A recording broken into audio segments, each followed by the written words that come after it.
தமிழக அரசியல் களம் சட்டமன்ற தேர்தலுக்கு வேகம் எடுத்திருக்கும் நிலையில் அதிமுக பாஜக கூட்டணி உறுதியானது. சட்டமன்ற தேர்தலில் திமுகவை வீழ்த்த வேண்டும் என மத்தியில் பாஜகவும் தமிழகத்தில் உள்ள எதிர்க்கட்சிகளும் சபதம் எடுத்திருக்கின்றன. இந்த நிலையில் திமுக கூட்டணியில் உள்ள திருமாவளவனை வெளியேற்ற அனைத்து நடவடிக்கைகளையும் திமுக கையில் எடுத்திருப்பதாக கூறப்படுகிறது. திமுக இதுவரை சந்தித்த தேர்தலில் இரண்டாவது முறையாக வெற்றி பெற்றதில்லை.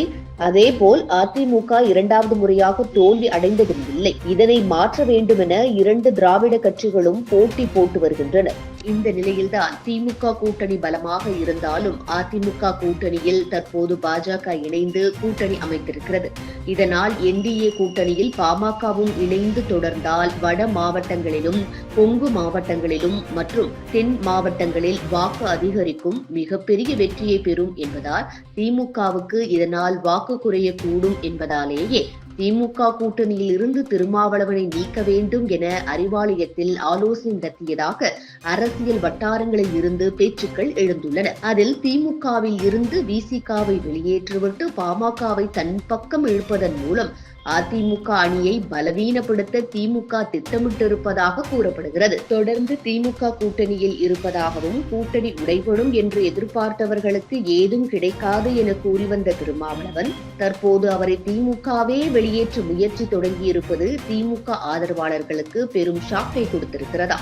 ஏற்கனவே திருமாவளவன் மன வருத்தத்துடன் பேசிய போதெல்லாம் திமுக கூட்டணி வேண்டாம் என்று கூறிய அவரது கட்சி நிர்வாகிகளின் பேச்சை கேட்காமல் இருந்து கொண்டு மீண்டும் திமுக கூட்டணி என்றும் வன்னியரசு எங்களுக்கும் 20 சீட் வரை போட்டியிட வேண்டும் என கூறினார். அதற்கும் கூட திருமாவளவன் எதிர்ப்பே தெரிவித்து வந்தார். சமீபத்தில் கூட தலைமை அறிவுறுத்தல் இல்லாமல் பேட்டிகளில் கலந்து கொள்ளக்கூடாது என அறிவுறுத்தல் வழங்கினார். ஆனால் தற்போது திருமாவளவனுக்கு நெருக்கடி என்றால் எப்படி என சிறுத்தைகள் கூடாரம் புலம்ப தொடங்கியிருக்கிறதா? மேலும் திமுக கூட்டணியில் இருந்து வெளியேறினால் அதிமுக பக்கம் பாஜக இருக்கிறது என செல்ல வாய்ப்பில்லை.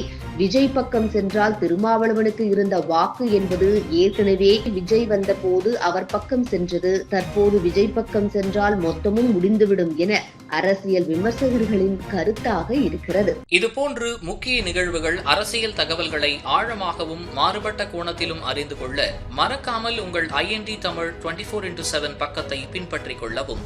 உங்கள் ஒவ்வொரு ஆதரவும் இதுபோன்று பல நிகழ்வுகளின் பின்னணியை அறிய உதவும்.